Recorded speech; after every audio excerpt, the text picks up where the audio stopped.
and welcome to FPL Mate, your best mate for fantasy Premier League content for the 2023-24 season. My name is Dan and it's time for my Game Week 8 team selection video. Guys, if you do enjoy the content, make sure you are dropping those likes. Really helps out the channel, and do subscribe if you're new around here. We're on the road to 200,000 subscribers, so make sure you're checking if you've subscribed or not, and make sure you do it if you haven't done already. Let's have a look at my Game Week 7 scores first of all. Alright, so I'm going to say my Game Week 7 wildcard was a success. And here is why. First of all, the team value has increased a lot. I've gained around 1 million in team value since playing that wildcard. So I'm pretty happy with that. I think that is a success. And although 54 points doesn't seem like the most points in the world, it was still enough for a green arrow. So we have increased our rank just a little bit. We've got that team value, of course. But more importantly, and I feel like this is the most important factor, my non-wildcard team, if I didn't play a wildcard, the exact team I had before playing the wildcard scored just 32 points in Game Week 7. So although it did really well in Game Week 6, scoring 88 points, I wasn't convinced that it was going to score well in Game Week 7. So I hit that wildcard button to hope that my team would outscore it, and that was a success. 22 points gained off the wildcard. Maybe if I made transfers, I could have slimmed that down a little bit, but I didn't really have any money in the bank. I needed to remove players like Ferguson. Couldn't really afford to go anywhere else. Maybe I would have gone for Ferguson to Morris or something like that, which would have maybe given me a few more points. I guess that would have given me an additional maybe 9 points on my total score, but still, look, it's still a big points gain from my original team, which is exactly what I wanted. So happy to go away from the template a little bit by going in on the wildcard a game week early, gaining that team value, making a big increase in my points as compared to what I would have got. I think we're in a good position. So really looking forward to moving on with this team, because I feel like even though I went 1 week early on the wildcard, really I was building my wildcard for Game Week 8 and 9 and perhaps beyond as well. So hopefully we're going to increase our scores even more from the 54 points of Game Week 7. Here's how we're going to do that. So in goal, we are going to go for Turner this week. I hope that he still has done enough to hold his place. I know he didn't have a great game in Game Week 7, but in general, he's been a really good servant for Nottingham Forest so far this season. And Crystal Palace is a game up next. Crystal Palace, of course, will be missing not just Edouard, but also Eze. So their two best kind of goal-scoring and creative players in their team are going to be missing, which could mean the Crystal Palace do struggle to keep the clean sheet. So in that sense, maybe it's going to be really, really nice to have a player like Turner to potentially get a nice clean sheet, because in general, Forest have been doing pretty well defensively. They're kind of a mid-table defensive team, which is absolutely fine for a 4 million goalkeeper, and definitely the kind of thing you'll be hoping for in these easier fixtures. You want your goalkeeper to be at least a mid-table goalkeeper for a mid-table defense. So that is something that I like. I'm happy with Turner for this week and for the next game week as well. But really what I've just got to hope is that he maintains his place. And Odysseus Vlachodimos, or however you say it, I'm sorry, I'm not great with my Greek names. Hopefully Turner keeps his place there, because I feel like he's done enough this season to earn it. Plus, I really want him to because of these fixtures.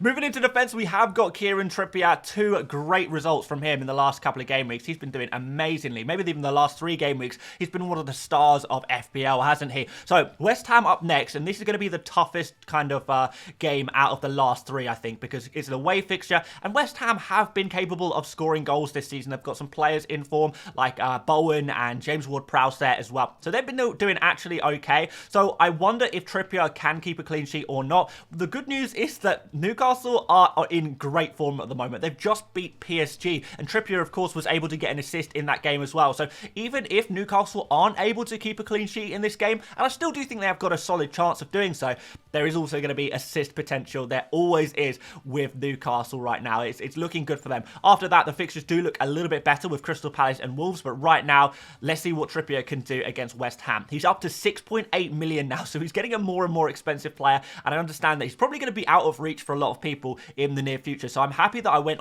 in on him early and got him ready for this game week. Next up, Matty Cash, 4.9 million defender up against Wolves. Cash is doing really well in terms of his attacking numbers. I am still a little concerned about Aston Villa defensively, but going forward, they're doing everything. And Cash, the points where he's really going to get, he's going to get those points in those attacking returns. He is taking more shots. He's getting into into the box and taking shots more than any other defender in the Premier League right now. So that's definitely going to be a thing that could breed points. We're going to go for Udogie to finish off the defense here as well. Luton Town up next. You know, this is a really good opportunity to get a clean sheet for a Spurs team that aren't the best defensively, but still with Vicario in goal, you're always got a chance of some clean sheets because he's doing really, really well this season. Udogie has been in the right areas a lot of the time so far this season, but he hasn't quite been able to convert it into consistent attacking returns. So I'm hoping in these next couple of really nice fixtures, we might start to see some attacking returns from Udogie. I know he's got a couple of assists already, but maybe you could say he's been a bit lucky to do that. But I guess if you're playing on the same side of the pitch as a player like Heung-min Son,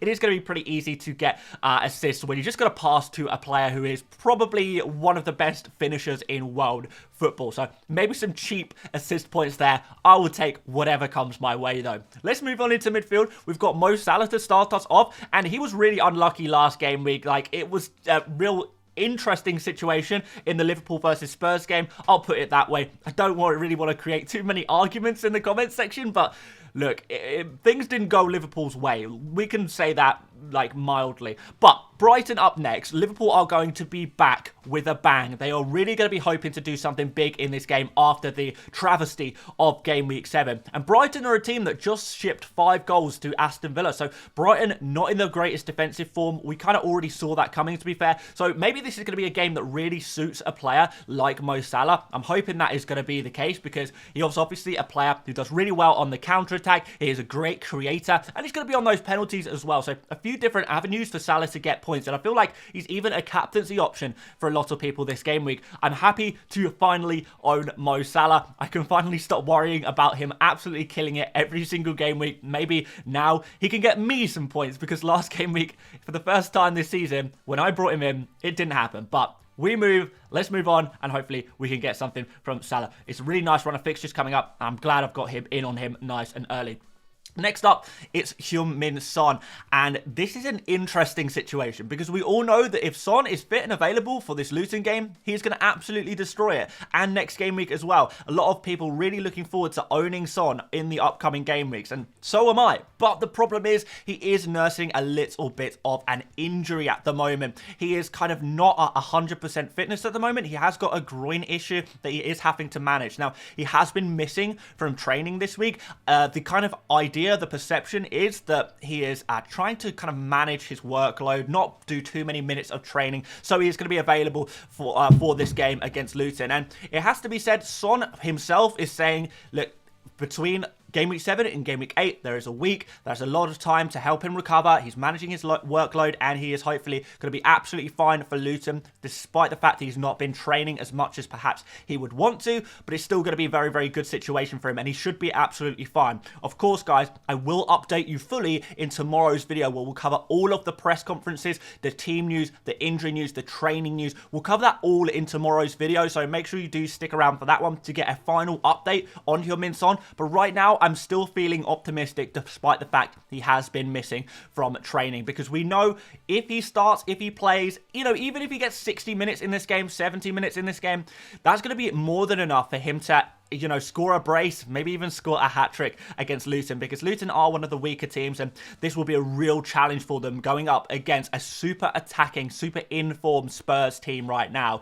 We're going to have Maddison in here as well, another really good player for this fixture. I feel like the Son-Maddison combo is going to be the best thing since, well, the Son and Kane combo, I guess, because Maddison is looking in a red-hot form as well. Last game week, he took plenty of shots, very almost got attacking returns on multiple occasions, but Alisson was able to keep Maddison out of the back of the net. Now, Kaminski is the next goalkeeper, so from going up against Alisson to going up against Kaminski, it is a big difference in goalkeeper quality there, unfortunately for Luton, but fortunately for Maddison. So hopefully, he's going to be able to take those set pieces, you know, get assists that way, take free kicks, maybe score a free kick goal, take those shots from long range, drive into the box as he likes to do as well, and set up his teammate Son in those open play situations as well. Again, another player, we've got loads of avenues to get FPL returns. We still don't know who's going to be on penalties as well for Spurs, but the idea at the moment is it's probably going to be one of Son or Maddison. Richarlison has a small chance of taking penalties as well, but it's probably going to be Son or Maddison, according to the comments made by the Spurs camp in the last few weeks. So Let's see what happens there, but I'm feeling pretty confident about those two. A player I'm not feeling so confident in is Diaby. Diaby, again, another player who has been missing in training this game week. The comments at the end of last game week suggested that Diaby was going to be fine. The injury wasn't serious, and I hope that's still the case, but the problem is here with Diaby is that he is unavailable for the Thursday night game in Europe for Aston Villa. So he's not going to be playing in the game tonight, and therefore, is that because he's unavailable for the weekend as well, or is he just getting a well-earned rest after a minor issue? I'm not exactly sure what the situation is going to be, and it's another player that I just need to wait and see with press conferences to get some more certain news. But I think I still do need to make plans on who I could potentially switch Diaby to if he is injured, because I feel like, you know, if he's going to be out for a couple of game weeks, I probably do want to move him on and maybe think about bringing him back in later on. But we're going to talk about that and transfers in a brief moment. Let's finish off the team first, starting with the midfield completion with James Ward-Prowse. And it's not the best fixture for him against Newcastle. It really is a tough fixture, and I wouldn't really be looking to bring in West Ham attackers in this fixture, or even defenders really.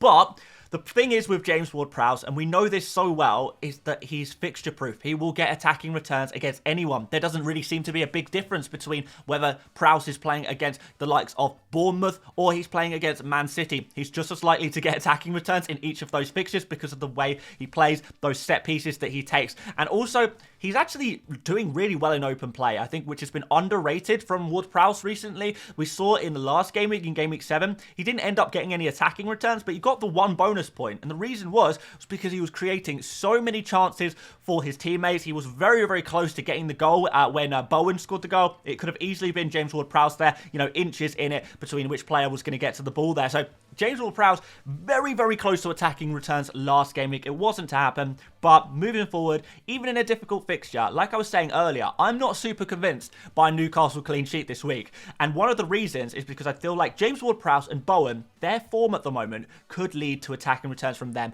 and get West Ham to just get something on the board. Defensively, I'm not so convinced by West Ham, but in attack, they're looking actually decent at the moment. So he's a player I would consider removing if I had no other problems, and maybe if I had 2 free transfers, but in general, I feel like he's a long-term hold. So I'm going to keep with James Ward-Prowse in my team for now and see what he can do in this fixture-proof game against Newcastle, because you need to be fixture-proof in a game like this. Moving up front, we've got Erling Haaland in perhaps his toughest game of the season so far, and that is Arsenal away. And if there's any game week in the entire Premier League season where you feel like Haaland might not get something, it is possibly Arsenal away. Arsenal obviously are one of the best, if not the best, defences in the league at this point, because they are putting up some really, really good defensive numbers. And Erling Haaland has actually not been scoring too many goals recently either. Like, not as many as we hoped he would, I guess. So much so that a lot of people are actually selling Haaland at the moment. His ownership is actually dropping every single day. I understand that. It's a tough fixture, Arsenal, but after that, the fixtures look so much better. So I'm not looking to sell Haaland personally, but I do understand why he might not be a captain option for this Arsenal game. And let's be honest, he can score against anyone. He might not be able to get his hat-tricks or anything like that in this Arsenal game, but you would still back him to score 1 goal, maybe even 2 in this game, if you're lucky. But the ceiling is probably at about 2 goals, and I'm not sure that's quite good enough for me in terms of captaincy. I want to pick a player who can conceivably score, you know, 3 goals and an assist in a game. Do the old Ollie Watkins, as Ollie Watkins did last game week. I want that kind of player as my captain, and I'm not sure Haaland provides that this game week. And finally, we're going to finish off the starting 11 with Darwin Núñez, who has been a disappointment for me so far since owning him. I only bought him last game week on the wild card. That was disappointing. A 0-pointer meant he was auto-subbed off for Charlie Taylor, but this game week is an entirely different situation. So Darwin was just about not ready to start last game week because of an injury he picked up during the international break. Now he is going to be more available, more fit, more ready to go. But more importantly, there is no Jota. He is suspended. There is no Cody Gakpo. He is injured for at least a couple of game weeks. So Darwin, right now, in theory, should be nailed on. And when Darwin plays, he is phenomenal. He really, really is. In fact, only Erling Haaland is putting up better numbers per 90 in the Premier League. So Darwin, we're going to see every time he plays, every time he's on the pitch, he is going to be a player who gets attacking returns. Forget what you knew about Darwin last season, because this season, whenever he's been on the pitch, he has been doing an absolute madness. So against a Brighton team that just conceded a boatload of goals and a Liverpool team back for some revenge, I think this could be a really, really good game for Darwin. So much so, I would back him this week ahead of the likes of Watkins and Alvarez and maybe some of the other forwards that you guys are owning right now. I feel like Darwin has actually got a better chance of getting something decent out of this particular game week. So actually, really, really feeling positive about being a Darwin owner, finally, after some disappointment last game week. Let's bring up the bench, guys. We've got Areola in net on the bench because he plays against Newcastle. I just prefer Turner against Crystal Palace there. We've got Charlie Taylor against Chelsea as the first sub. I mean, Chelsea don't score too many goals, so maybe Burnley can keep a clean sheet there. Not super confident about that one. Kabori plays against Spurs, and Mubama, well, he doesn't even play. Although we do see Antonio has a little bit of an injury problem, so you never know. Maybe Mubama can get some minutes, but in general, my bench is not looking good. There is no cover on my bench, which is why it's so important if Son or Diaby turn out to be unavailable for this game week. I do need to do something about it. I really probably do need to make a transfer because I don't want to be playing the likes of Taylor and Kabore. Now, the great thing about my wildcard plan is that I specifically made sure I planned to have one spare transfer that I would obviously be forced to use in either Game Week 8 or 9. I'll be making the double transfer at the absolute minimum in Game Week 10, maybe even a triple transfer with a -4. So I do want to take at least one transfer into Game Week 10 for the transfers there, but I do have this one spare transfer knocking around. Now, next game week, my team looks super strong. This team is, you know, built like pretty much perfectly for Game Week 9, so I'm really, really happy with that. So I do just have that one transfer to use in case of an emergency. The emergencies really are, I guess, if there's an injury to Son or Diaby, and maybe I could remove James Ward-Prowse if I wanted to, but I don't really feel like I need to do that. So maybe it really needs to be Diaby, the player I focus on. See if he is injured or if he is going to be available. And if he is injured, well,